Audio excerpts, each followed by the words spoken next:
டெல்லி சட்டமன்ற தொகுதிக்கான தேர்தலுக்கான வாக்கு எண்ணிக்கையினுடைய நிலவரங்களை பார்த்து வருகிறோம். புதுடெல்லி தொகுதியில் போட்டியிடக்கூடிய ஆம் ஆத்மி கட்சி தலைவர் அரவிந்த் கெஜ்ரிவாலை விட பர்வேஷ் வர்மா முன்னிலை வகிக்கக்கூடிய சூழலை பார்க்கின்றோம். 16,903 வாக்குகளை அவர் பெற்று அரவிந்த் கெஜ்ரிவால் அவர்களை விட அதிகமான வாக்குகளை பெற்று முன்னிலை வகிக்கிறார். அரவிந்த் கெஜ்ரிவால் 16,473 வாக்குகளை பெற்று பின்னடைவை சந்தித்திருக்கிறார். மிக சொற்பமான வாக்கு வித்தியாசம்தான் என்றாலும் மிகவும் எதிர்பார்க்கப்படக்கூடிய ஒரு ஸ்டார் கேண்டிடேட்டாக இருக்கக்கூடிய ஆம் ஆத்மி கட்சியினுடைய வேட்பாளர்கள் தொடர்ந்து இது போல கணிசமான எண்ணிக்கையில் பின்னடைவை சந்திக்கிறதும் முன்னிலை பெறுவதும் உற்றுநோக்கத்தக்கதாக இருந்திருக்கிறது. அதே போல ஜங்புரா தொகுதியில் மணிஷ் சிசோடியா தற்போது முன்னிலை பெற்று வருகிறார். அவரை விட குறைவான வாக்குகள், ஒரு 2,000 வாக்குகள் குறைவாக பெற்றிருக்கக்கூடிய பாஜகவின் வேட்பாளர் பின்னடைவை சந்தித்து வருகிறார். அதே போல ஷகூர் பஸ்தி தொகுதியில் பாஜக முன்னிலை வகிக்கிறது. ஆம் ஆத்மியின் சத்யேந்திர ஜெயின் பின்னடைவை சந்தித்திருக்கிறார். முதல்ல சத்யேந்திர ஜெயின் முன்னிலை வகித்து வந்தார். மற்ற முக்கியமான ஆம் ஆத்மியின் வேட்பாளர்கள் பின்னடைவை சந்தித்திருந்தார்கள். தற்போது மணிஷ் சிசோடியா அவர்கள் முன்னிலை வகிக்கிறார். சத்யேந்திர ஜெயின் பின்னடைவை சந்தித்திருக்கிறார். சோம்நாத் பாரதியும் அதே போல ஆம் ஆத்மியின் சோம்நாத் பாரதியும் மால்வியா நகர் தொகுதியில் பின்னடைவை சந்தித்திருக்கிறார். 17,759 வாக்குகள். அவரை எதிர்த்து போட்டியிட்ட சதீஷ் உபாத்யாய் பாஜக கட்சியினுடைய வேட்பாளர், அவர் 23,415 வாக்குகளை பெற்று முன்னிலை வகித்துக் கொண்டிருக்கக்கூடிய சூழலை பார்க்கிறோம். 1000, 2000 அப்படிங்கிற அடிப்படையில தான் தற்போது இந்த முன்னிலை பின்னடைவு என்பது ஆம் ஆத்மிக்கும் பாஜகவுக்கும் இருக்கிறது. ஆனாலும் ஆம் ஆத்மியினுடைய ஸ்டார் கேண்டிடேட்ஸ், முக்கியமான வேட்பாளர்களாக கருதப்படுபவர்கள் பின்னடைவை சந்திப்பதும் மிக சொற்பமான இலக்கங்கள்ல முன்னிலை பெறுவதும் தான் தற்போது உற்று கவனிக்க வேண்டிய ஒரு விஷயமாக இருக்கிறது. தங்க வரதராஜன், ஓரளவுக்கு கன்ஃபார்மே பண்ணியாச்சா டெல்லியில அரியணை வந்து பாஜகவுக்கு தான் அப்படிங்கிறத நீங்க எப்படி உணர்றீங்க இந்த தருணத்தை? வணக்கம் சகோதரி அபிநயா. உங்களுக்கு முன்னாடி நெறியாளர் கேட்ட கேள்வி 3 விதமான கேள்விகள் கேட்டிருந்தாங்க. எவ்ரி கல்ச்சர், அதே போல அதெல்லாம் சொன்னீங்க, அதே போல நீங்களும் சொல்லிருக்கீங்க அப்படின்னு. அதே போல நீங்க இடி வச்சு அதன் மூலமாக கெஜ்ரிவாலை ஒடுக்கினீங்களா அப்படின்னு, அப்புறம் முறைகேடு மூலமா அப்படின்றது கேட்டாங்க. அதே போல சகோதரர் கருணா கூட கேட்டது, இந்தி கூட்டணி பலமாக இருந்ததுனால நாங்க இன்னைக்கு தடுக்க முடிஞ்சிச்சு மத்தியில் இருக்கிற அரசாங்கத்துல கேட்டிருக்கோம். அதுக்கான பதில் நான் சொல்லிடுறேன். உதாரணமாக இந்து கூட்டணி வலுவாக இருந்துச்சுன்னு சொன்னா அதை ஏற்றுக்கொள்ள முடியாது. நீங்க அதனால வெற்றி பெறல. உபியில, மகாராஷ்டிராவில் நாங்கள் பாஜகவுக்கு பாராளுமன்ற தேர்தல் போது தட்டு சறுக்கல். அது ஏன் என்று சொன்னால், இவர்கள் பாஜக திருப்பி ஆட்சி வந்தால் கான்ஸ்டிடியூஷனை மாத்திருவாங்க, ரிசர்வேஷன் எடுத்துருவாங்க அப்படிங்கிறத வச்சாங்க. அதனால் மக்கள் சற்று அச்சம் ஊபியிலும் மகாராஷ்டிராவிலும் சற்று சறுக்கல் காரணமாக பாஜகவுக்கு அறுதி பெரும்பான்மை கிடைக்கவில்லை. எங்களால் கூட்டணி ஆட்சி அமைத்து விட்டோம். ஆனால் அதன் பிறகு மக்கள் நம்பிவிட்டார்கள். பொய் பிரச்சாரம் அது மற்ற தேர்தல்கள் எடுப்படல. அடுத்ததை வச்சாங்க. இப்ப சகோதரர் சொன்னா, இன்னைக்கு இடி மூலமாக சார், இன்னைக்கு மதுபான கொள்கை, புதிய மதுபான கொள்கை மூலமாக கெஜ்ரிவால், சிசோடியா இதெல்லாம் ஊழல் நாங்க அம்பலப்படுத்த மாநில காங்கிரஸ் தலைவர் தான் போய் லெப்டினன்ட் ஜெனரல்கிட்ட கொடுக்குறாங்க, எல்ஜிட்ட கொடுக்குறாரு. அதன் பிறகு அஜய் மக்கான் சொல்றார், கோவா தேர்தலுக்காக இந்த புதிய மதுபான கொள்கையில எவ்வளவு பணத்தை கொண்டு போய் கட்டுக்கட்டா கெஜ்ரிவால் செலவு பண்ணிட்டாரு. நாங்க வீடியோல வாட்ஸ்அப்ல பேசி அனுப்பல. அஜய் மக்கான் என்பது காங்கிரஸ் பிறகு அவர் மிகப்பெரிய ஒரு முகம் டெல்லியில அவர் வெளியிட்டார். இதெல்லாம் அம்பலப்படுத்துது. அதன் பிறகு ஈடி எப்ப போகும் தெரியுமா? நீங்க மணிலாண்டரிங் இருந்தால் மட்டும்தான் ஈடி போகும். அதன் பிறகு பல முறை சம்மன் அனுப்பி ஆஜராக போவதை போலதான் ஈடி அது உள்ள போகுது. அதன் பிறகு விசாரணை வருது. இப்ப நாங்க குற்றாவல் இல்லை, அவர் இன்னைக்கு சொகுசு பங்களா அவர் சார் இல்லைன்னு சொல்ல முடியாது. இன்னைக்கு நீங்க நினைக்கிறீங்க வெறும் இதுல மட்டும்தான் ஊழல்னு. நீ முனிசிபல் கார்பரேஷன் எவ்வளவு ஊழல் அம்பலப்படுத்துறோம். அடுத்தது இந்த மெகாலா கிளினிக் இருக்குல்ல, அதுல எவ்வளவு பிறகு அம்பலப்படுத்துறோம் சார். அதை அப்ப நீ 36 கோடி ரூபாய் ஒரு சாமானியனுக்கு, ஏழ்மையனுக்கு ஆட்சி கொடுக்க வந்த கெஜ்ரிவால், ஒரு கிளீன் இமேஜ் கொண்ட கெஜ்ரிவால் 36 கோடி ரூபாய்க்கு சொகுசு மகளா கட்டினது மக்கள் ரசித்தாங்களா? கிடையாது. ஆக இது மக்கள்கிட்ட எடுபடாதா? எடுபட்டுச்சு. ஆக இப்படி கெஜ்ரிவாலுடைய உண்மை முகம் தோல்விக்கப்பட்டது என்பதை நேரத்தை சுட்டி காட்டுறேன். இலவசங்களை பத்தி சொல்லிக்கிறது. நான் என்ன கேட்கிறேங்க, நான் ஒரு விஷயத்த பாஜக தெளிவா சொல்லுது. அதாவது நீ இலவசங்களை நீங்க எல்லா கட்சிகளும் கொடுக்குது. அவர்கள் தேர்தலை சந்திக்கிறாங்க, வெற்றி பெறாங்க. அதான் சொன்ன ஏற்கனவே ஒரு மாணவனுக்கு தேர்வு எப்படி முக்கியமோ ஒரு அரசியல் கட்சிக்கு தேர்தல் முக்கியம். அப்ப நீங்க மட்டும் இலவசங்களை அறிவிச்சு தேர்தல் சந்திப்பீங்க, பாஜக இலவச தேர்தல் அறிவிச்சு சந்திக்க கூடாதா? நீங்க தானே அது ரேவடி கல்ச்சர்னு சொல்லிட்டு இருந்தீங்க. அப்ப சொல்றவங்க நியாயமா அதை பண்ணக்கூடாது இல்ல? நீங்க பண்ணுவீங்க, நாங்க பண்ணக்கூடாதா அப்படின்னு கேக்குறவங்க நீங்க அவங்களை விமர்சிச்சிருக்கவே கூடாது. தாராளமா பண்ணுங்க, நீங்க உங்க மேண்டேட்ல என்ன வேணாலும் இம்ப்ளிமெண்ட் பண்ணுங்க சார். ஆனா அவங்க பண்ணதை விமர்சிச்சுட்டு அதையே ஏன் திருப்பி பண்றீங்கிறத கேக்குறாங்க. உங்க நல்ல கேள்விக்கு பதில் சொல்ல கொடுங்க. அதாவது பண்ண கேக்குறேன்னா பாஜக தயாரிவா என்ன சொல்லுதுன்னா எல்லா அரசியல் கட்சி அனைத்து கட்சியோட கூட்டத்தை கூட்டி இந்த ஒரு காமன் கன்சென்சஸ் வருவோம். நீங்க இலவசங்கள் நம்ம எந்த கட்சியும் நம்ம அறிவிக்காம தேர்தலுக்கு கொடுக்க வேணாம் சந்திப்புன்னு கொடுத்து தேர்தல் அப்படி எந்த கட்சியாவது இலவசங்களை அறிவித்து தேர்தல் வாக்குறுதியில கொடுத்து சந்திச்சா அந்த கட்சியோட அங்கீகாரத்தை ரத்து பண்ணுங்க அப்படி சொல்ல பாஜக ரெடியா இருக்கு. வாங்க ஒரு காமன் கன்சென்சஸ் வரணும்னு சொல்றீங்க. இலவசங்கள் அறிவிப்பதுல காமன் கன்சென்சஸ் வரணும், எல்லாத்துக்கிட்டையும் உட்கார்ந்து பேசணும்னு சொல்றீங்களா? ஆமா, நல்ல விஷயம் தானே சார். நாடாளுமன்றத்துல மக்களால் தேர்ந்தெடுக்கப்பட்ட பிரதிநிதிகளை உள்ள அனுப்பும் பொழுது நீங்க அவங்களை வெளியில அனுப்பிச்சிட்டு பில்ஸ் எல்லாம் பாஸ் பண்றீங்க மக்கள் விரோத போக்குல அப்படிங்கிறப்ப நீங்க இதுல மட்டும் எங்க கட்சிகள் எல்லாம் உட்கார வச்சு ஜனநாயக அடிப்படையில ஒருங்கிணைந்த கருத்தை கேட்டு நீங்க பண்ண போறீங்க? பாஜக வெளிப்படையாக சொல்கின்றது, நீங்க தேர்தல் ஆணையத்திடம் எல்லாரும் முறையிடுங்கள். நீங்க எல்லாரும் முறையிட தயார், பாஜக முறையிட தயாரா இருக்குது. ஏன்னா தேர்தல் போவோம், தேர்தல் போய் சொல்லுவோம் எந்த இது நாங்க ரெடி, நீங்க ரெடியா அப்படின்னு பாஜக கேட்க தயாரா இருக்கு. அதனால நீ இதுதான் விஷயம், இதுக்கு பாஜக தயாரா இருக்குது. மற்ற கட்சிகளும் தேர்தல் கமிஷனுக்கு செய்தால் பாஜக தயாரா இருக்குது. இது மற்ற கட்சிகள் தேர்தல் கமிஷன் கிட்ட முன்வைக்கக்கூடிய பல கோரிக்கைகள்லாம் இருக்கு. அத பாஜக பண்ணுமா? அத காமன் கன்சென்சஸ்ல பண்ணுமா பாஜக? 17C படிவத்தை வெளியிடுறதுல இருந்து விவிபேட் விவகாரம் வரைக்கும் தேர்தலை வெளிப்படைத்தன்மையோட நடத்தணும், அதுக்கு பாஜக முட்டுக்கட்டையா இருக்குதுன்னு மத்த கட்சிகள் சொல்றாங்களே. அப்ப உட்கார்ந்து பேசி எல்லாரும் சேர்ந்து ஒரு தேர்தலை சரியாக நடத்தணும்னு அவர்களுடைய குரலுக்கு செவிமடுத்து பாஜகவும் கூட்டு போகுமா, பேசுமா? அதாவது இந்த கேள்விக்கு முழுமையா பதில் சொல்ல விடுங்க. வயநாடுல வெற்றி பெற்றா உங்களுக்கு இவிஎம் மேல உங்களுக்கு டேம்பரிங் சந்தேகம் வராது. நீங்க இன்னைக்கு ஈரோடுல ஜெயிச்சீங்கன்னா அதுக்கு உங்களுக்கு சந்தேகமே வராது. கர்நாடகால காங்கிரஸ் ஆட்சி அமைச்சா வராது, ஹிமாச்சல்ல காங்கிரஸ் ஆட்சி அமைச்சா வராது, தெலுங்கானால காங்கிரஸ் ஆட்சி அமைச்சா வருது. பாஜக ஒரு சந்தேகம் வருதுன்னா உச்சநீதிமன்றம் பல முறை உங்களுக்கு பல்வேறு அப்படி போயிட்டு உச்சநீதிமன்றத்துல பல்வேறு விளையாட்டு முறை சொல்லிடுச்சு. சொன்ன பிறகு நீங்க ஏதாவது காரணத்துக்கு உங்களை தேடி உங்களை மீன்ஸ் நான் சொல்றது எதிர்கட்சிகளை ஒரு மனசுக்குள்ள ஆதரவு தருவதை ஏற்றுக்கொள்ள முடியாது. அதனால நியாயமாக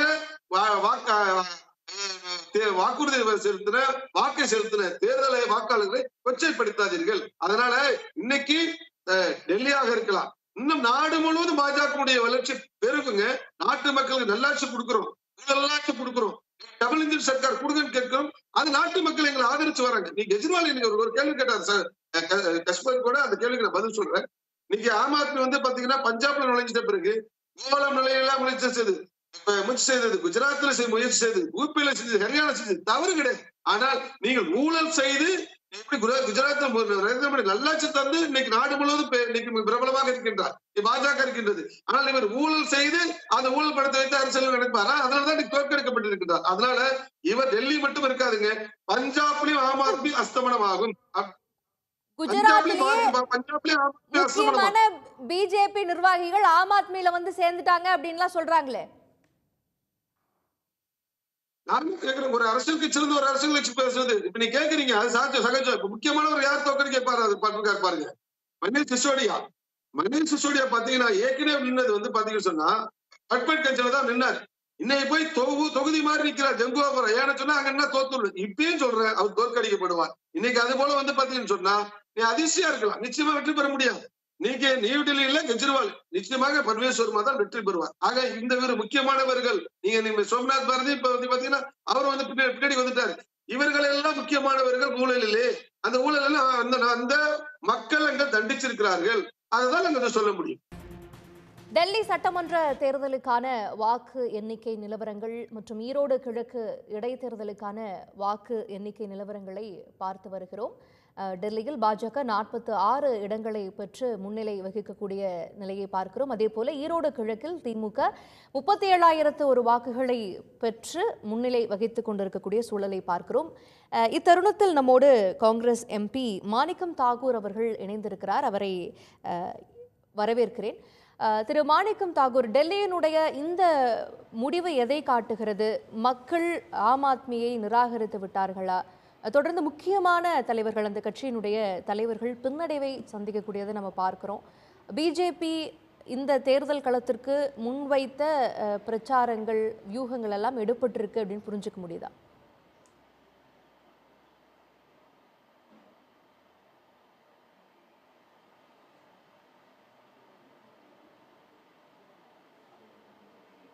வணக்கம். இது மிகவும் கவலையான ஒரு முடிவு. அதாவது பாஜக வெற்றி பெறுவது என்பது, அதுவும் தலைநகரில் 28 வருடங்களுக்கு முன்னால் பாஜக தோல்வியுற்றது. தொடர்ந்து பாஜக தோற்று கொண்டிருந்தது.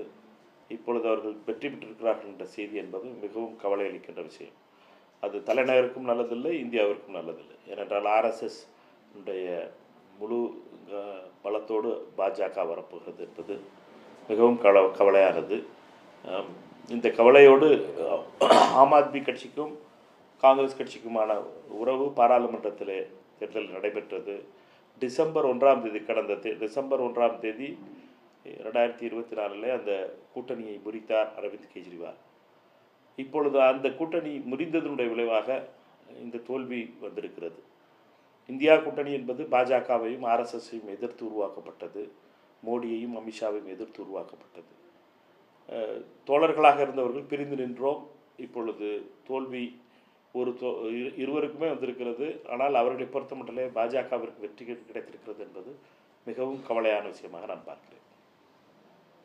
இப்போ எங்க உடன்பாடு எட்டப்படலை? இப்போ நாடாளுமன்ற தேர்தலை போலவே காங்கிரஸும் ஆம் ஆத்மியும் ஒன்றிணைந்து இந்த தேர்தலை சந்திச்சிருந்திருந்தா ஒருவேளை பாஜகவுக்கு அது வாய்ப்பாக அமையாம போயிருக்குமோ அப்படிங்கிற கேள்வி வருதா?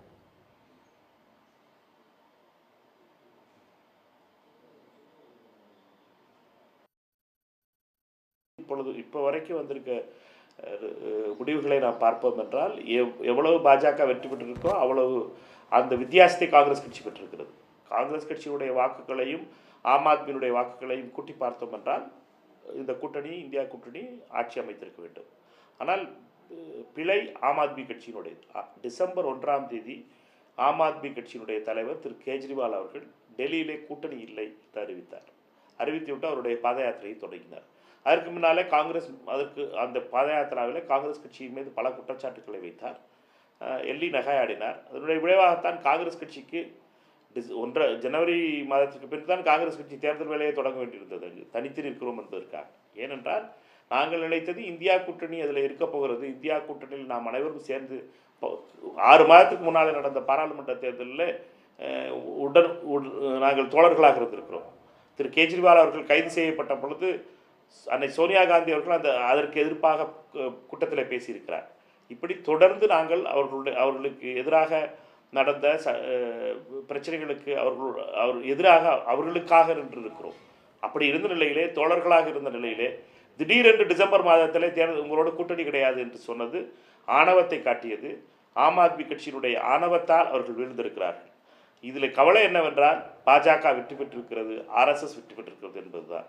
இது மிகவும் ஆபத்தானது. எங்களை பொறுத்த மட்டும் இந்தியா தோழர்கள் அனைவரும் உரிய மரியாதையோடு நடத்தப்பட்டால் தோழர்களோடு அவர்களும் எங்களை நடத்த வேண்டும், நாங்களும் நடத்த வேண்டும் என்ற நிலையை உணர வேண்டும். ஒவ்வொரு கட்சிக்கும் உரிய மரியாதையை கொடுக்க வேண்டியது என்பது இந்தியா கூட்டணியுடைய மிக முக்கியமான பாடமாக நாம் இதை பார்க்க வேண்டும். ஹரியானாவில் நடந்த தேர்தலிலே காங்கிரஸ் கட்சி ஆம் ஆத்மி கட்சிக்கு இடம் தருகிறோம், 7 இடங்கள் 8 இடங்கள் தருகிறோம் என்று சொல்லியிருந்தோம். ஆனால் இடங்கள் அதில் எண்ணிக்கையின் பிரச்சனையாக ஆம் ஆத்மி தனித்து நின்றது. ஆம் ஆத்மி தனித்து நின்று 1% இடங்களை பெற்றது.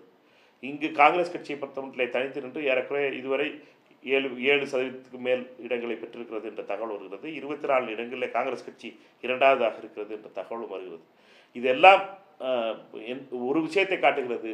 இந்தியா கூட்டணி என்பது ஒற்றுமை இருக்கிற வழியிலே தான் நாம் பலமாக இருக்க முடியும். இந்த இந்தியா கூட்டணியுடைய பலமே அதனுடைய சித்தாந்தமும் அதனுடைய ஒற்றுமையுமாக இருக்கிறது. அந்த ஒற்றுமை இல்லாத பொழுது வெற்றி என்பது ஆர்எஸ்எஸ்க்கும் பாஜகவுமாக கிடைக்கிறது, தோல்வி என்பது இந்தியா கூட்டணிக்கு கிடைக்கிறது. ஈரோடு கிழக்கு இடைத்தேர்தலில் 43,488 வாக்குகள் பெற்று திமுக வேட்பாளர் முன்னிலை வகிக்கிறார். மொத்தமாக இது ஒரு வெற்றி என்றே அறிவிக்கப்படக்கூடிய நிலைமை. ஏனென்றால் இரண்டாவது இடத்தில் இருக்கக்கூடிய நாம் தமிழர் கட்சி வேட்பாளர் 9,152 வாக்குகளை மட்டுமே பெற்று தொடர்ந்து பின்தங்கி இருக்கக்கூடிய சூழலை பார்க்கிறோம். ஈரோடு கிழக்கு இடைத்தேர்தலில் 6 சுற்று முடிவில் நோட்டாவுக்கு 1976 வாக்குகள் பதிவாகி இருக்கிறது. ஈரோடு கிழக்கு பெரியவலசு பூத் எண் 72ல் நாம் தமிழர் கட்சிக்கு 8 வாக்குகள் மட்டுமே கிடைத்திருக்கிறது. 2023 இடைத்தேர்தலில் நோட்டா 798 வாக்குகள் பெற்ற நிலையில் தற்போது 1976 வாக்குகளை பெற்றிருக்கிறது. இதில் அதிமுக பாஜக இடைத்தேர்தலை புறக்கணித்த நிலையில் அந்த கட்சிகளுக்கு வாக்களிக்க விரும்பிய வாக்காளர்கள், திமுகவுக்கு வாக்களிக்க விரும்பாத வாக்காளர்கள் நாம் தமிழர் கட்சிக்கு வாக்களிக்கவில்லை, ஆனால் நோட்டாவுக்கு வாக்களித்திருக்கிறார்கள் என்பதைத்தான் இந்த எண்ணிக்கை காட்டுவதாக அமைந்திருக்கிறது.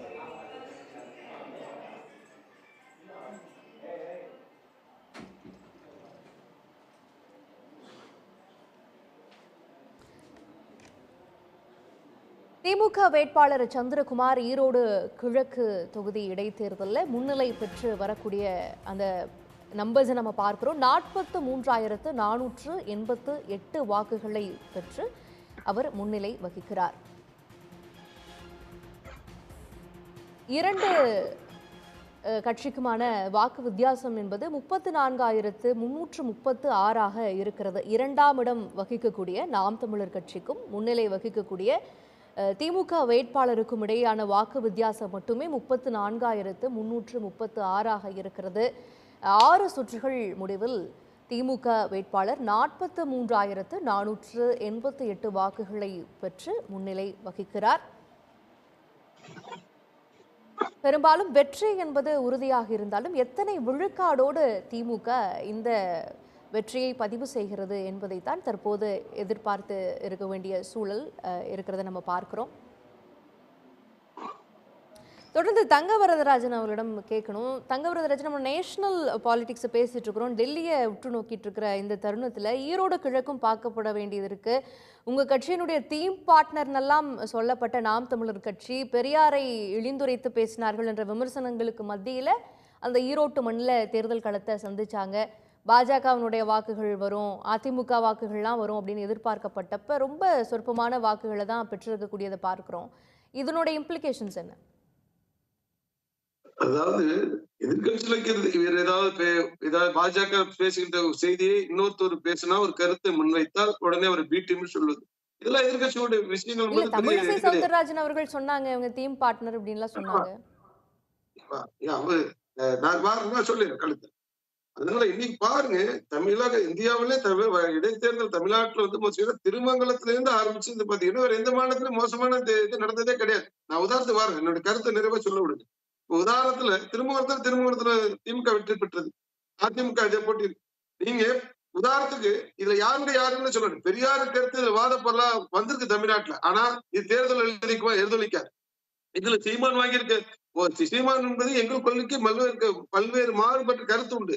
ஆனா இதுல அதிமுக ஓட்டு வருமா பாஜக ஓட்டு வருமா கணக்கே போயிட முடியாது, அது உள்ளே போக முடியாது. ஏன்னு கேட்டா உதாரணத்துக்கு ஆர்கே நேரு சொல்லி ஜெயலலிதா மாதிரி நின்னாங்க இடைத்தேர்தல், 1 லட்சம் வாக்கு வித்தியாசத்தில் வெற்றி பெற்றாங்க.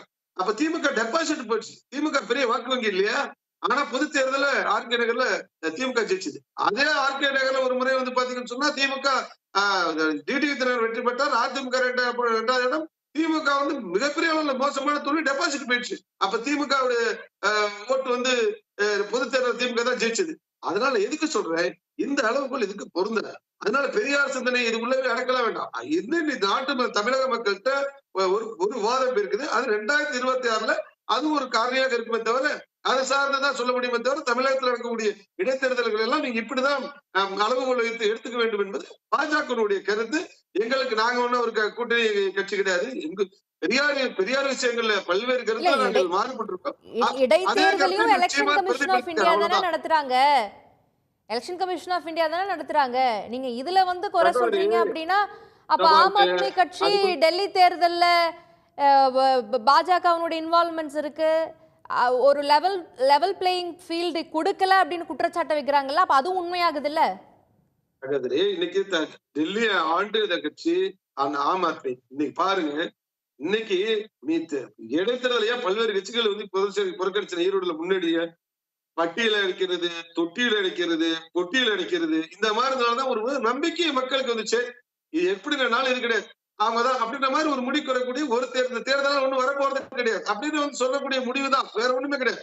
நீங்க இங்க தேர்தல் அதிகாரி பேரு அதெல்லாம் இங்க எல்லாமே அந்தந்த மாநிலத்துல உள்ள தேர்தல் கமிஷன் என்பது தேர்தல் அதிகாரி யாரு, அந்தந்த மாநிலத்துல உள்ள அரசு ஊழியர்கள் தான். அது வந்து முதலமைச்சரோ துணை முதலமைச்சரோ முக்கிய அமைச்சர்களோ இந்த இடைத்தேர்தலுக்கு ஈரோடு கிழக்கு பக்கமே போகல. அந்த தொகுதியினுடைய பொறுப்பாளர்கள், வேட்பாளர் இவங்க எல்லாம் தான் இந்த தேர்தலை பார்த்தாங்க. பெருசா கவனிக்க கூட படல, பெரிய பிரச்சாரங்கள்லாம் கவனிக்கப்பட கூட படல. ஆனாலும் வாக்கு கணிசமா வந்துட்டு தான் இருக்கு. நீங்க சொல்ற மாதிரி ஸ்பெஷல் ஃபோக்கஸ் என்னென்ன கவனிப்புகள் நடந்துச்சு இல்ல நீங்க மறுக்க முடியாது. அங்க உள்ள வாக்காளர்களுக்கு தெரியும், அதுக்குள்ள போகல, நீங்க வேணா விசாரிச்சீங்க தெரியும். நாங்க என்ன சொல்றோம், பிரதான கட்சிகள் வந்து அதை வந்து இது பண்ணலங்கிற பட்சத்துல என்ன இருக்குன்னு நினைக்கிறீங்க நீங்க? நீங்க சீமான் என்பது இப்ப ஒரு அங்கீகரிக்கப்பட்ட, இப்ப சமீபத்துல தேர்தலால் அங்கீகரிக்கப்பட்ட ஒரு கட்சி, அவர் பற்றி களத்தில் இருக்காரு. பிரதான கட்சி காலத்துல இருக்கிறப்ப மக்கள்கிட்ட எப்படி ஒரு விதமான இதே இருக்க முடியாது. அதனால இடைத்தேர்தலை வச்சு முடிவு பண்ண முடியாது. அப்படி பார்த்தா திமுக வந்து பல இடைத்தேர்தல் இதே போல உதாரணத்துக்கு பாருங்க, அதிமுக ஒரு முறை 3ஆவது இடத்துக்கு, பாமக 2வது முறை, திமுக வந்து இடைத்தேர்தல் ஜெயிச்சிச்சு, பாமக 2வது இடம், அதிமுக டெபாசிட். ஆனா பொது தேர்தல் அதிமுக தான் ஜெயிச்சு. அதனால இடைத்தேர்தல் அளவுகள் எக்காரத்தை கொண்டு பொருந்தாது. நீங்க நல்லாச்சு சொல்லி இதெல்லாம் பேச முடியாது என்பது நாட்டு மக்களுக்கு தெரியும். நான் பேசுவதும் பாத்தீங்கன்னு சொன்னா இங்க பார்க்கக்கூடிய நேயர்களுக்கும் அது இது யதார்த்த அரசியல் என்பது, யதார்த்த களம் என்பதை ஏத்துப்பாங்க நான் நினைக்கிறேன். திரு மாணிக்கம் தாகூர், நீங்க இதை எப்படி பார்க்கிறீங்க? இந்த திரு மாணிக்கம் தாகூர் அவர்களிடம் செல்வதற்கு முன்பாக தமிழிசை சவுந்தரராஜன் அவர்கள் பேசி இருக்கக்கூடிய பேட்டியை பார்ப்போம். முதலில் பாரதிய ஜனதா கட்சி தலைநகரில் வெற்றி பெற்றதை நாங்கள் எல்லாம் மகிழ்ச்சியோடு எங்களது பாரத பிரதமர் அவர்களுக்கும் டெல்லியை சார்ந்த தலைவர்களுக்கும் எங்களது அகில பாரத தலைவர் அவர்களுக்கும் தொண்டர்களுக்கும் நாங்கள் இந்த வெற்றிக்காக எங்களது வாழ்த்துக்களை அவர்களுக்கு சமர்ப்பித்துக் கொள்கிறோம். தலைநகரில் பாஜக தலை நிமிர்கிறது, ஆம் ஆத்மி தலை குனிகிறது, காங்கிரஸ் நிலை குலைகிறது.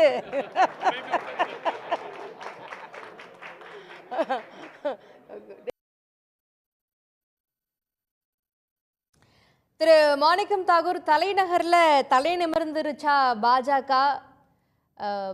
காங்கிரஸுக்கு அங்க இடமே இல்லாமல் போயிடுச்சா?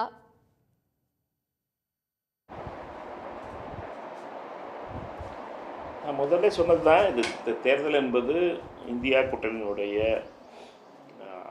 ஆம் ஆத்மி கட்சியினுடைய ஆணவத்தால் நடந்த தேர்தலாக மாறிவிட்டது. இந்த தேர்தல் என்பது காங்கிரஸ் கட்சியோடு, காங்கிரஸ் கட்சிக்கும் ஆம் ஆத்மிக்கும் பாராளுமன்ற தேர்தலில் உறவில்லை என்றால் காங்கிரஸ் கட்சி தனித்து போட்டிருக்கும். காங்கிரஸ் கட்சியை பொறுத்தமட்டில் உள்ளாட்சி அமைப்பிலும் சரி, அதுக்கு முன்னால் நடந்த உள்ளாட்சிகளில் 10-12% வாக்குகளோடு முன்னேறி கொண்டிருந்த நிலையிலே பாராளுமன்றத்திலே கூட்டணி வேண்டும் என்று ஆம் ஆத்மி கட்சி கேட்டதனுடைய விளைவாக காங்கிரஸ் கட்சியும் ஆம் ஆத்மி கட்சியும் கூட்டணி வைத்தோம் இந்தியா கூட்டணிக்காக பாராளுமன்ற தேர்தலில். அதில் தோல்வியை தடவினோம்.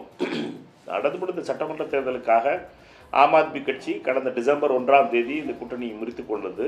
திரு அரவிந்த் கெஜ்ரிவால் அவர்களே ஆம் ஆத்மி கட்சி தனியாக நிற்கும் என்று அறிவித்ததற்கு பின்னாலே காங்கிரஸ் கட்சி வேறு வழி இல்லாமல் தனியாக நிற்க வேண்டியிருந்தது. எங்களை பொறுத்த மட்டிலே காங்கிரஸ் கட்சியினுடைய பலம் என்பது குறைந்து இருக்கிறது. காங்கிரஸ் கட்சிக்கும் ஆம் ஆத்மி கட்சிக்குமான வாக்கு வங்கி என்பது ஒரே பொருளாதார சமூக மக்களை கொண்ட வாக்குகளைத்தான் ஆம் ஆத்மி கட்சியும் காங்கிரஸ் கட்சியும் பெறுகிறது. காங்கிரஸ் கட்சி 2013 வரை எந்த மக்களுக்காக குரலாக இருந்ததோ அந்த மக்களுடைய நம்பிக்கையை பெற்று ஆம் ஆத்மி கட்சி வெற்றி பெற்றிருந்தது. இப்பொழுது ஆம் ஆத்மி கட்சி அந்த மக்களுடைய நம்பிக்கையை இழக்கிறது என்பதும் இதைவிட வருத்தத்துக்குரிய விஷயம் என்பது RSS பாஜகவினுடைய ஆட்சி 26 வருடங்களுக்கு பின்னாலே 27 வருடங்களுக்கு பின்னாலே டெல்லிக்கு வருகிறது என்பதும் மிகவும் வருத்தமாகத்தான் பார்க்க முடிகிறது. இதில் மிக முக்கியமாக பாடமாக நான் பார்ப்பது என்பது இந்தியா கூட்டணியில் இருக்கின்ற ஒவ்வொரு அங்கத்தினரும் மற்ற நண்பர்களை தோழர்களை மதிக்க வேண்டும். அப்படி மதிக்கவில்லை என்றால் டெல்லியை போல இழப்பு தான் ஏற்படும் என்பது முக்கிய செய்தியும் பார்ப்போம். புதுடெல்லி தொகுதியில ஆம் ஆத்மி ஒருங்கிணைப்பாளர் அரவிந்த் கெஜ்ரிவால் அதிர்ச்சி தோல்வியை அடைந்திருக்கிறார். முக்கியமான ஆம் ஆத்மி கட்சியின் முக்கிய தலைவர்கள் தாங்கள் போட்டியிட்ட தொகுதிகளில் பின்னடைவையும் தோல்வியும் சந்தித்து இருக்கிறார்கள் என்பது தற்போதைய முக்கிய செய்தி. திரு மாணிக்கம் தாக்கூர், ஒரு நேஷனல் லீடருக்கான ஒரு ஆம்பிஷன் அரவிந்த் கெஜ்ரிவால் அவர்களுக்கு இருந்தது. இந்த தேர்தல் முடிவு, இந்த தோல்வி என்பது அந்த ஆம்பிஷனை சுக்குநூறாக்கி இருக்கா? திரு அரவிந்த் கெஜ்ரிவால் அவர்களை பொறுத்த மட்டும் அவர்கள் சொன்னதுதான் அண்ணா ஹசாரே அவர்கள் சொன்னதுதான். அண்ணா ஹசாரே அவர்களுடைய அந்த ஊழல் இதுக்கு எதிரான அமைப்பு என்பது மூலமாக அரவிந்த் கெஜ்ரிவால் அரசியலுக்கு வந்தார். அரவிந்த் கெஜ்ரிவால் அவர்கள் மிகப்பெரிய குற்றச்சாட்டுகளை ஷீலா தீட்சித் மீது தெரிவித்ததனுடைய விளைவாக அந்த தேர்தலிலே மக்கள் ஷீலா தீட்சித் அவர்களை இதே தொகுதியிலே தோல்வியிட வைத்தார்கள். அதே தொகுதியிலே திரு அரவிந்த் கெஜ்ரிவால் தான் விரித்த அதே வலையிலே விழுந்திருக்கிறார். அவருக்கும் தோல்வி கிடைத்திருக்கிறது. அவரை பொறுத்த மட்டிலே அவர்கள் செய்கின்ற பிரச்சாரம் என்பது மிக மிக கடுமையான பிரச்சாரமாக இருக்கும், தனிப்பட்ட பிரச்சாரமாக இருக்கும். ஒருவரை பற்றிய எந்த அளவுக்கு வேண்டுமானாலும் அவர்கள் பேசக்கூடிய அளவில் பிரச்சாரம் செய்வதனுடைய விளைவாகத்தான் அவர்கள் வெற்றி பெற்றார்கள். டெல்லியை தவிர பஞ்சாபில் வெற்றி பெற்றிருக்கிறார்கள். மற்ற எந்த மாநிலத்திலும் ஆம் ஆத்மி கட்சியை பொறுத்த மட்டிலே அவர்களால் மக்களுடைய நம்பிக்கையை பெற முடியவில்லை. டெல்லியிலே அவர்கள் இன்று தோல்வியுற்றிருப்பது என்பது அவர்களுடைய ஆணவத்திற்கு கிடைத்ததாகவே பார்க்க வேண்டும். இந்த தோல்வி என்பது டெல்லியினுடைய அமைதிக்கு வைத்த வெடிகுண்டாகவே நாம் பார்க்க வேண்டும். டெல்லியிலே இருக்கின்ற அமைதியான ஒரு சூழ்நிலை இனி கெட்டுப்போகுமோ என்ற ஐயம் இருக்கிறது. ஏனென்றால் பாஜக RSSனுடைய மத அரசியல் தொடங்கினால் அது டெல்லியினுடைய அமைதிக்கு மிகப்பெரிய கேடாக வந்து விளையும். டெல்லி சட்டமன்ற தேர்தலுக்கான முக்கிய முடிவுகள், முன்னிலை நிலவரங்களை பார்த்து வருகிறோம். முன்னாள் முதலமைச்சர் அரவிந்த் கெஜ்ரிவால் தான் போட்டியிட்ட புதுடெல்லி தொகுதியில் தோல்வியை சந்தித்திருக்கிறார். முன்னாள் முதலமைச்சரின் மகனான பர்வேஷ் வர்மா அங்கு வெற்றி முகத்தை கண்டிருக்கிறார். இப்படியாக ஆம் ஆத்மி கட்சியின் முக்கிய நட்சத்திர வேட்பாளர்கள் எல்லாம் தோல்வியை சந்தித்துக் கொண்டிருக்கக்கூடிய சூழலில் பாஜக 48 இடங்களில் முன்னிலை வகிக்கிறது. திரு தங்க வரதராஜன், இப்போ உங்களுடைய முதலமைச்சர் வேட்பாளர் அப்படிங்கிறது யாராக இருப்பாங்க? முதலமைச்சர் வேட்பாளர் இவர்தான் என்று சொல்லி இந்த தேர்தலை சந்திக்கல. நிறைய அந்த பிரச்சாரங்களில் பிரதமர் மோடி அவர்களுடைய முகம்தான் அங்கு முன்னிலைப்படுத்தப்பட்டது. அப்படி இருக்கும்போது என்ன மாதிரியான முடிவுகளை கட்சி எடுக்கும் ஜெயிக்கும் போது?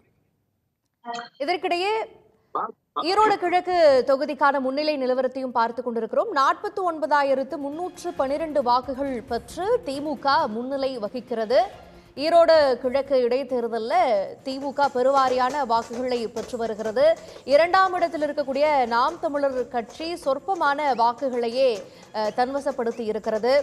வாக்கு எண்ணிக்கை முன்னிலை நிலவரங்களை பார்த்து வருகிறோம். இதுவரை எண்ணப்பட்ட வாக்குகளில் திமுக வேட்பாளர் சந்திரகுமார் 49,312 வாக்குகளை பெற்று முன்னிலை வகிக்கிறார். நாம் தமிழர் கட்சி வேட்பாளர் சீதாலட்சுமி 10,587 வாக்குகள் பெற்று தொடர்ந்து பின்தங்கி இருக்கிறார். இன்னும் சில சுற்றுகள் மிச்சம் இருக்கக்கூடிய நிலையில தற்போதைய நிலவரப்படி திமுக பெரும்பான்மையான வாக்குகளை பெற்று முன்னிலை வகிக்கிறது. நாம் தமிழர் கட்சி இன்னும் எத்தனை வாக்குகளை தன்வசப்படுத்தும் என்பது இந்த முன்னிலை நிலவரங்களில் இன்னும் சற்று நேரத்தில் நமக்கு தெரிய வரும். திரு தங்க வரதராஜன், உங்களுடைய கட்சியினுடைய முதலமைச்சராக யார் தேர்ந்தெடுக்கப்படுவாங்க? பர்வேஷ் வர்மா களப்பணி ஆற்றினாரு, அவருக்கு வாய்ப்புகள் இருக்கும் அப்படின்லாம் கூட கருதப்படுகிறது. சகோதரி, எங்களுக்கு சில யூகங்கள் எங்களுக்கு உண்டு. பட் அதை நான் ஒரு செய்தி தொடர்பாளர் சொல்ல முடியாது. பாஜக பொறுத்தளவு பல்வேறு மாநிலங்கள்ல நான் முதலமைச்சர் வேட்பாளர் எல்லாமே நாங்க களம் காட்டிருக்கிறோம். நிச்சயமாக அதுல வெற்றி கண்டிருக்கோம். அது போல இன்றைக்கு முதலாவதாக எங்களுடைய நீங்க அரவிந்த் கெஜ்ரிவாலுடைய அதிர்ச்சி தோல்வி எல்லாம் அல்ல. பாரதிய ஜனதா கட்சி சொன்னிச்சு, இவர்களால் நிச்சயமாக மக்களால் தோற்கடிக்கப்படுவார். மனித சிசோடியா தோற்கடிக்கப்பட்டால் அதிர்ச்சி தோற்கடிக்கப்படுவார். அதனால முதலாவதாக எங்களுடைய பர்வேஸ் வர்மா அவர்களுக்கு எங்களுடைய நெஞ்சு நிறைந்த நன்றிகள் இந்த நேரத்துல நான் சொல்லிக்கொள்ள கடமைப்பட்டிருக்கேன். ஏனென்று சொன்னால் அவர் தந்தை சாகிப் சிங் வர்மா மிகப்பெரிய ஒரு எளிமையான மனிதர். அவர் தன்னுடைய பதவியை ராஜினாமா செய்துவிட்டு பாத்தீங்கன்னு சொன்னா வெறும் அரசு பேருந்துல பயணம் செய்தவர். அப்படி ஒரு கடுமையா உழைத்தவர் எங்களுடைய. அதெல்லாம் இன்னும் பல பேர் தலைமையில் இருக்கின்றாங்க. இதை முடிவு பண்ண வேண்டியது எங்களுடைய அகில இந்திய தலைமை தான் முடிவு பண்ணி நிச்சயமாக அது நாளை விடை தெரியும். அதனால பொதுவாக நாங்கள் பார்ப்பது நரேந்திர மோடி அவர்களுடைய கேரண்டியை நாங்கள் முன்வைத்திருக்கின்றோம். எதிர்கட்சிகளுடைய தவறான ஆட்சி முறை மக்கள்கிட்ட கொண்டு செய்திருக்கின்றோம். பாஜக வந்தால் நாளைக்கு இன்ட்ரெஸ்ட் டெல்லிக்கு செய்யும் என்பதனுடைய பிரச்சாரம் நாட்டு மக்கள் ஈடுபட்டிருக்கின்றது. இப்ப எனக்கு முன்னாடி பேசுறது மாணிக் தாகூர் சொன்னார், மிகப்பெரிய கவலை அளிப்பதாக சொன்னார். நாங்கள் உண்மையாக சொல்கின்றேன், நிச்சயமாக 27 ஆண்டுகளாக ஒருவரும் ஊழல் நிறைந்த ஜீலாசி திட்டம் ஆட்சியை கொடுத்து டெல்லி தலைநகராக 2014 பாஜக ஆட்சியில் இருந்தாலும் நிச்சயமாக தலைநகரை நாங்க ஒரு சிறப்பான ஒரு இதாக மாற்ற முடியல. அதே போல இன்னைக்கு அதே போல கெஜ்ரிவாலால அதனால ஊழல் நிறைந்ததால நிச்சயமாக எங்களுக்கு மக்கள் நல்லாட்சி கொடுத்துட்டாங்க. உலகத்திலே தலை சிறந்த ஒரு தலைநகர் இல்லாத அளவுக்கு உலக நாடுகளுடைய தலை சிறந்த நகரம் எப்படி இருக்குமோ அதே போல டெல்லி நிச்சயமாக இருக்கும் என்பதற்கு தான் எங்க நாட்டு மக்கள் தீர்ப்பு கொடுத்திருக்கிறாங்க. இப்ப காங்கிரஸ் ஒரு விஷயம் சொன்னா அதை மட்டும் நிறைவு சொல்லிக்கின்றேன். ஆம் ஆத்மி கபலீகரம் செய்ததெல்லாம் காங்கிரஸ் ஓட்டு என்பது மறந்துறாங்க. உங்களுடைய தோல்வி நீங்க சைபர், நீங்க ஒரு தேசிய கட்சி, நீங்க 12 காலம் மாநிலத்தை ஆண்ட கட்சி, நீங்க உங்களோட கூட்டணி வைக்காதனாலதான் தோத்தங்கிற மாதிரி சொல்றீங்க. இல்லங்க, ஒரு பக்கம் ஆம் ஆத்மி எங்களுடைய வாக்கு வங்கி எப்பயுமே சட்டமன்ற தேர்தல் நிலையா இருக்கிறது, பாராளுமன்ற தேர்தல் நிலையா இருக்குது. நீங்க 2 பேரும் சேர்ந்து வந்தாலும் உங்களுக்கு தோல்வி உறுதி என்பது 2 பேரும் அவங்களுடைய 10 ஆண்டு கால ஆட்சியினுடைய அதிருப்தியைத்தான் நீங்க அறுவடை செஞ்சிருக்கிறீங்க என்கின்ற பார்வையும் முன்வைக்கப்படுகிறது. அவங்க மேல ஊழல் குற்றச்சாட்டுகள் இருக்கு, அதனாலதான் அவங்க தோல்வியை சந்திச்சிருக்காங்க. சத்யேந்திர ஜெயினை எதிர்த்து போட்டியிடக்கூடிய பாஜக வேட்பாளர் மேலேயும் அதே குற்றச்சாட்டுகள்லாம் தான் இருக்கு. அவர் மேலேயும் வழக்குகள்லாம் இருக்கு. ஆனா அவருக்கு வெற்றியை கொடுத்திருக்கிறாங்கல்ல. அப்ப இது ஒரு 10 ஆண்டு கால ஆட்சியின் மீதான அதிருப்தி. 10 ஆண்டு கால ஆட்சி என்பது அதிருப்தி இருப்பது யதார்த்தம். ஆனா குஜராத் பொருந்தாதா? நல்லாட்சி கொடுக்கலையே. நாங்க எத்தனை வருஷமா இருக்கிறோம்? மத்திய பிரதேசம் பொருந்தாதா? எத்தனை வருஷம் இருக்கிறோம்? நான் என்ன சொல்றேன், கெஜ்ரிவால் என்பவர் அசைத்து பார்க்க முடியாதவர் அவர் அப்படின்ற ஒரு பிம்பம் இருந்துச்சு. இந்த முறை அவர் தான் ஜெயிப்பார் அப்படின்னு ஒரு பிம்பம் இருந்தது. அது உடைக்கப்பட்டிருக்குதா இல்லையா? அதை ஒத்துக்கொள்ள வேண்டும். அதே போல பாத்தீங்கன்னா அவர் ஃப்ரீயா பிரச்சாரம் பண்ண விட்டிருந்தா, அவரை முடக்காமல் இருந்திருந்தா இந்த வெற்றியை பாஜக அறுவடை செஞ்சிருக்க முடியாது. கரெக்டா நாடாளுமன்ற தேர்தல்ல ஒரு ஃபியரி பிரச்சாரத்தை கொடுப்பாரு அப்படிங்கிறதுக்காகவே சோரன் அவர்களையும் கெஜ்ரிவால் அவர்களையும் தூக்கி உள்ள வச்சாங்கிற குற்றச்சாட்டுகளே எதிர்கட்சிகள் முன் வச்சாங்க. மட்டும் சொல்லலாமா? அவரு நாங்க என்ன சொன்ன, இந்த மனோஜ் சிசியா ஊழலையோ கெஜ்ரிவால் ஊழலையோ நாங்க கொடுத்துருவோம்ல. காங்கிரஸ் அம்பலப்படுத்துறது மீண்டும் சொல்றேன், அந்த மதுவான ஊழலை காங்கிரஸ் அம்பலப்படுத்துச்சு. அதன் பிறகு மணி லாண்டரிங் பண்ணதுனால அங்க ஈடி வந்துச்சு. இது இப்ப மட்டும் சொல்லாமா, மத்திய பிரதேச தேர்தல் இருந்து ஒரு பாத்தீங்கன்னா ஒவ்வொரு முறை கெஜ்ரிவால் என்னை முடக்க பாக்குற நோட்டாவோட கீழே ஓட்டுவாங்க. அதனால தோல்வி மக்கள் ஊழல் செய்தால், ஒரு போலியான நான் ஒரு ஊழல்வாதி இல்ல, நான் நேர்மையான காட்டிக்கொண்டு ஊழல் செய்தால், நீ சொகுசு பங்களா கட்டினா நீங்க ஒரு எளிமை என்று காட்டிக்கொண்டு ஏழ்மை மக்களுடைய பணத்தை நீ கொள்ளையடிச்சுகள் சொன்னால் அது உங்களுக்கு மக்களால் திருப்பி கொடுக்கப்படும் என்பதுதான் இது மூலம் தோல்விங்கிற பாடம் மூலமா புகட்டப்படும் என்பதுதான் இன்னைக்கு டெல்லி சாட்சி. அதனால மாணிக் தாகூர் பெருமைப்பட வேண்டியதில்லை. இன்னைக்கு நாடு முழுவதும் காங்கிரஸ் கட்சியை எல்லா கட்சிகளும் தனித்து விட்டுட்டு வந்துட்டு இருக்காங்க. அதனால இவர்கள் ஏதோ காங்கிரஸ் கட்சியோட சேர்த்து அதை ஜெயிச்சிருக்க மாதிரி சொல்றாரு. அவருடைய வாக்கு ஓட் ஷேர் பாருங்க, 5 வருஷம் ஆண்ட கட்சி எப்படி இருக்குன்னு. இன்னைக்கு நாடு முழுவதும் காங்கிரஸ் தனித்து விடப்படுகின்றது. தமிழகத்துல இருக்கின்றது கால சூழ்நிலை. தமிழகத்திலும் எது வேணாலும் நடக்கலாம். நீ காங்கிரஸ் கட்சி இன்டாக்டாக இருக்கிற ஒரே கூட்டணியில் இருக்கிற ஒரே மாநிலம் தமிழ்நாடு தான். அது காலத்துல அதுக்கு ஒரு விடை தெரியும் 2026 தேர்தல். இல்ல, ஒரு லெவல் பிளேயிங் ஃபீல்டையே பாஜக கொடுக்கல. ஒரு பக்கம் லெப்டினன்ட் கவர்னரை வச்சு செக் வைக்கிறது, பியூரோக்ராட்ஸ் அந்த அரசுக்கு தலைமையினுடைய வார்த்தைகளை அவங்க கேட்கல. அதே மாதிரி எலெக்ஷன் ப்ராசஸ், இப்படி எல்லா வகையிலும் ஒரு முட்டுக்கட்டை ஆம் ஆத்மி கட்சிக்கு இருந்தது. அதற்குள்ள அவங்க தேர்தல் சந்திக்கணும் அப்படிங்கிற ஒரு இடர்பாடு இருந்ததா கருதுறாங்க. வீதி வீதியாக பிரச்சாரம் செய்தவர் கெஜ்ரிவால் இந்த தேர்தல்ல. அவர் ஏதாவது இல்ல என்ன லெவல் ஃபீல்டு கொடுக்கல எப்படி சொல்றீங்க? வீதி வீதியாக பிரச்சாரம் செய்தார். இது இன்னும் சொல்லப்பட்டா பிரச்சாரத்தை பாஜக முன்னாடி அவர் தான் அறிவிச்சார். இன்னும் வேட்பாளர் பாத்தீங்கன்னா பாஜக முன்னாடி அறிவிச்சார். தேர்தலுக்கு பாஜக முன்னாடி அறிவித்தவர் லெவல் ஃபீல்டு ஏன் சொல்றீங்க? தோல்விக்கு உங்களுக்கு இது காரணம் வேணும். அதனால மக்களுங்க நீங்க என்னதான் ஏங்க எம்ஜிஆர் அமெரிக்காவுக்கு போய் ஜெயிச்சாருங்க. அதனால படுத்துக்கிட்டே ஜெயிச்சார். அதனால மக்கள் மீது உங்களுக்கு நல்ல அபிமானம் இருந்தால் நீங்கள் எங்க வேணாலும் உங்களை ஜெயிக்க வச்சிருவாங்க. நீங்க நடித்துங்களா, நீங்கள் ஒரு ஊழல்வாதி என்று சொன்னால் உங்களை சம்மட்டேடி கொடுத்து இது கூட தான் வைப்பாங்க. வேற ஒண்ணுமே கிடையாது. அதுதான் நடந்தது. சரி, தலைநகரை எப்படி மாற்ற போறீங்க அப்படிங்கறத பொறுத்து இருந்துதான் பார்க்கணும். பங்கு கொண்டு உங்களுடைய பார்வைகளை பகிர்ந்து கொண்டமைக்கு நன்றி. நேயர்களுக்கும் நன்றி. உடனுக்குடன் செய்திகளை தெரிந்து கொள்ள சன் நியூஸ் பெல் ஐகானை கிளிக் பண்ணுங்க.